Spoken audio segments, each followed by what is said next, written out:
Video में आज की इस वाले वीडियो में मैं कुछ डाउट क्लियर करने वाला हूं जो हेल्थ केयर वर्कर वीज़ा को लेके जो नया इमिग्रेशन पॉलिसी आया था, जो सैलरी रिक्वायरमेंट इन लोगों ने बढ़ाया था, ये सारे टॉपिक में आज डिस्कस करेंगे। सारे जो डाउट्स है वो क्लियर करेंगे। सबसे पहले आपको समझनी पड़ेगी health and care worker visa ये होता क्या है।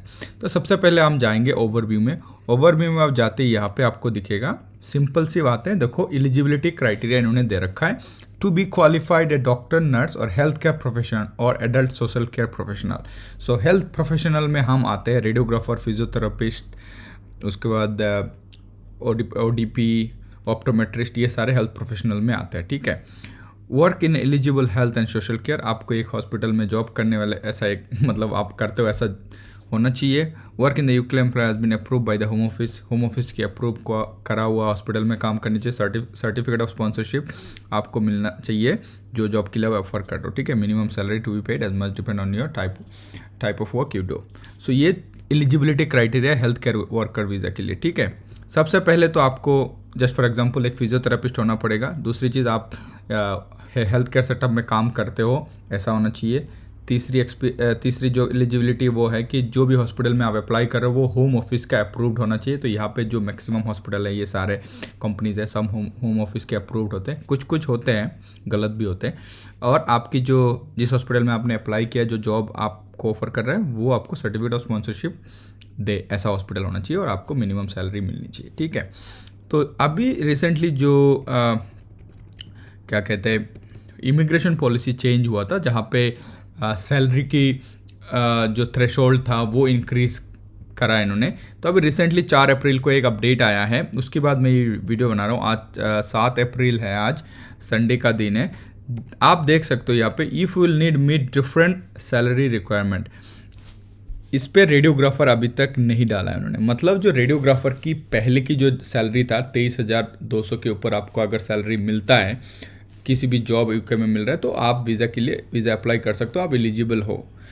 ये जो जॉब इन्होंने मेंशन किया हुआ है यहाँ पे 1171 health services and public health manager, health care practice manager, और यहाँ पे care worker, home care worker, senior care worker, ये जो 10 प्रोफेशन इन्होंने मेंशन किया है, इस 10 प्रोफेशन के लिए इन्होंने मिनिमम सैलरी बढ़ा दिया है। अगर आप इनमें से किसी भी जॉब के लिए यूके में अप्लाई करते हो और आपको सैलरी 25,000 मान लीजिए, या इन्होंने जो सैलरी सेट किया उससे नीचे मिलता है, तो आपको वीज़ा नहीं दे सकता वो कंपनी। तो ये प्रॉब्लम है। अभी तक radiographer, nurse, physiotherapist, optometrist, ODP, ये जो हमारे प्रोफेशन है, इनको इन्होंने सैलरी की जो क्राइटेरिया है, जो रिक्वायरमेंट है, थ्रेशोल्ड रेट है, उसके अंदर नहीं लाया है। मतलब जो पुराना रूल है वो ही लागू है। तो आपको घबराने की कोई बात नहीं, ये बहुत ही अच्छा गुड न्यूज़ है। पर 11 अप्रैल को एक और अपडेट आने वाला है, तो मैं उसका इंतज़ार करूँगा कुछ 100% कहने से पहले। ठीक है।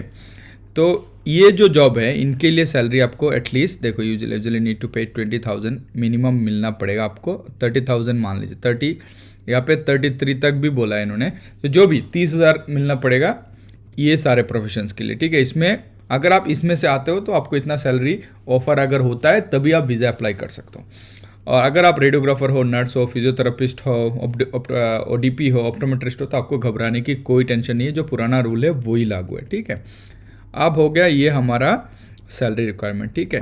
तो आप बात करते हैं नॉलेज ऑफ इंग्लिश पे। ठीक है। नॉलेज ऑफ इंग्लिश पे जो इतने लोग चिल्ला के मेरे वीडियोस में कमेंट करते हैं, भाई साहब IELTS के जान खा जाते हैं, तो उसी की बात आज अभी क्लियर करते हैं। ठीक है। देखो, level of English, you must prove you can read, write, speak and understand English to at least B1। So B1 क्या होता है? Level, at least level B1 in the common European framework और रेफरेंस फॉर लैंग्वेज। ये एक scale होता है जहाँ पे IELTS और आपकी जो फ्रेमवर्क की इंग्लिश है उसको कंपेयर करके देखते कि आपका इंग्लिश कैसा है।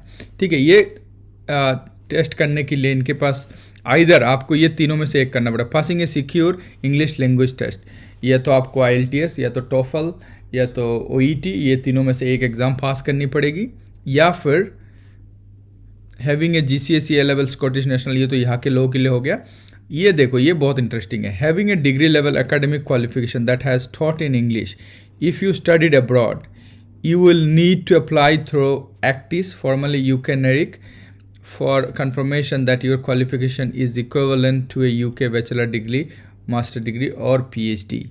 तो अगर आपने बाहर यूके के बाहर के किसी कंट्री में पढ़ाई करी है, मान लीजिए आपने इंडिया में फिजियोथेरेपी पढ़ाई करी और आपने इंग्लिश में पढ़ाई करी है, उस पढ़ाई को अगर आप एक्टिस में अप्लाई करते हो इंग्लिश प्रोफिशिएंसी और डिग्री कंपेरेबिलिटी के लिए, अगर एक्टिस आपको या यूके नेरिक आपको जो फॉर्मली नाम है यूके नेरिक अप्रूव करता है, बोलता है कि हाँ भाई इनका लेवल डिग्री हमारा यूके लेवल है और जो इंग्लिश है वो प्रोफेशनल लेवल है, तो आपको IELTS देने की ज़रूरत नहीं है।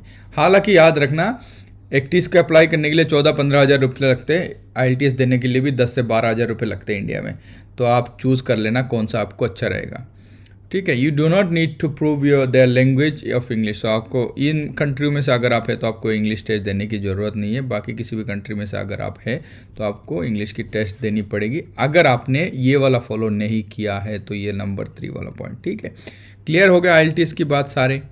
बहुत लोग चिल्ला चिल्ला के मेरे उसमें आके बोलते हैं कि भाई क्या क्या करना है, क्या करना है, क्या नहीं करना, क्या नहीं करना, ठीक है। अब आते योर जॉब पे, आपकी जॉब पे आते, ठीक है। देखो यहाँ पे एक होता है, ये होता है ये इनकी है occupation code for eligible for this visa. ये हेल्थ केयर वर्कर वीज़ा के लिए ये प्रोफेशन जो है वो एलिजिबल है और इनमें कोई सैलरी की बार नहीं लगाया है उन्होंने अभी तक। तो शुरुआत से करते हैं। Health care services public sector managers and directors, health care practice managers, ये सारे आगे, ये सारे आगे। 2254 पे होगा रेडियोग्राफर। तो यहाँ पे देखो 2254 पे है मेडिकल रेडियोग्राफर, यहाँ पे देखो मेडिकल रेडियोग्राफर्स, ऑप्टोमेट्रिस्ट, फिजियोथेरापिस्ट भी पे ही होगा। 2221 पे है फिजियोथेरापिस्ट, ठीक है। एक होगा ODP, ODP इधर होना चाहिए मेरे हिसाब से।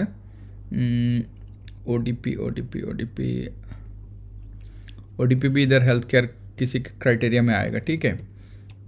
और approved UK health care sector employers, तो ऐसा ऑर्गेनाइजेशन होना चाहिए जो NHS हो या NHS के लिए काम करता हो या independent adult social care provide करता हो, इनमें आपको जॉब मिलनी चाहिए। और वो केयर क्वालिटी कमीशन, जैसे इंडिया में होता है ना NABH, national accreditation board for hospitals, यहाँ पे केयर क्वालिटी कमीशन होता है जो हॉस्पिटल्स की एक्रीडिएशंस को देखता है कि सही से काम कर रहे कि नहीं कर रहे, एक वॉच डॉग है बेसिकली। तो ये है हेल्थ केयर वर्कर। आशा करता हूँ आप लोगों को ये वाले वीडियो समझ आया होगा। डिटेल में मैंने दिखाया है आप लोगों को कि ना कि रेडियोग्राफर और फिजियोथेरेपिस्ट और ODP के लिए ना कि सैलरी बढ़ाया इन्होंने, कोई सैलरी की इंक्रीमेंट नहीं हुआ है। जो मिनिमम सैलरी का रेंज था 23,200, वही उसी के ऊपर कोई भी सैलरी आपको मिलता है तो आप एलिजिबल हैं। हालांकि कम सैलरी में यहाँ आने का कोई मतलब नहीं है, सैलरी हमेशा आप कोशिश करना कि ज़्यादा मिले। लेकिन अगर ये लोग बार लगा देंगे 38,000 तो फिर दिक्कत होगा। 38,000 की जो बार है मेरे हिसाब से हेल्थ केयर के बाहर में जो है स्किल्ड वर्कर है उनके लिए इन्होंने लगाया है, ठीक है। तो ये देखो, किसी की वीडियो में किसी की बातों में जाके बिलीव करने की ज़रूरत नहीं है। सिंपल से आपको ये गूगल में टाइप करना है www.uk और ये लिखना है हेल्थ केयर वर्कर वीज़ा। सारा डिटेल यहाँ पे पूरा बाइबल जैसा है, A to Z आ जाएगा। आप पढ़ो, अपने आप समझ आ जाएगा सारा चीज़ें। कोई चीज़ में अगर समझ नहीं आता है तो आप उसको गूगल का हेल्प ले सकते हो, मेरे को टेक्स्ट कर सकते हो। बहुत लोग मिल जाएंगे आपको ऑनलाइन इंटरनेट में, ओवर द फेसबुक इंस्टाग्राम में, ये सारे इन्फॉर्मेशन आपको प्रोवाइड करा देंगे। पर ट्रस्ट इसी को करना, किसी के वीडियो के ऊपर जाकर ट्रस्ट करने की ज़रूरत नहीं है। मेरा चैनल को आप सब्सक्राइब कर सकते हो, ये से इन्फॉर्मेशन रिलेटेड वीडियोस वगैरह मैं बनाता रहता हूँ। और 11 अप्रैल को एक और अपडेट आने वाला है, उस अपडेट के बाद मैं आप लोगों को बता दूंगा कि सैलरी बढ़ रही है या नहीं बढ़ रही, मतलब जो थ्रेशोल्ड सैलरी की बात हो रही है, ठीक है। थ्रेशोल्ड सैलरी होता क्या है, बेसिकली इन्होंने एक लिमिट लगा दिया है कि आपको अगर कोई यूके का कंपनी अगर आपको 40,000 पाउंड या 38,000 पाउंड ऑफर करता है तभी आप यहाँ आ सकते हो बाहर से। इससे कम वाली जो सैलरी वाली जॉब है, इससे कम अगर आपको ऑफर करते हो तो आपको वीज़ा नहीं देंगे। मीन्स ये चाहते कि लोकल लोग यहाँ के जो हैं उनको अपॉर्चुनिटीज़ मिले ज़्यादा से ज़्यादा। आशा करता हूँ आप लोगों को ये वीडियो अच्छा लगा होगा। ऐसे इन्फॉर्मेशन रिलेटेड वीडियोज़ के लिए मेरे चैनल को सब्सक्राइब करिए, लाइक शेयर सब्सक्राइब करना मत भूलना। और कमेंट सेक्शन में ज़रूर बताइए आपका प्रोफेशन क्या है और आप कहाँ से मेरे वीडियोज़ वगैरह देखते हो। थैंक यू वेरी मच, मैं मिलता अगले वीडियो पर।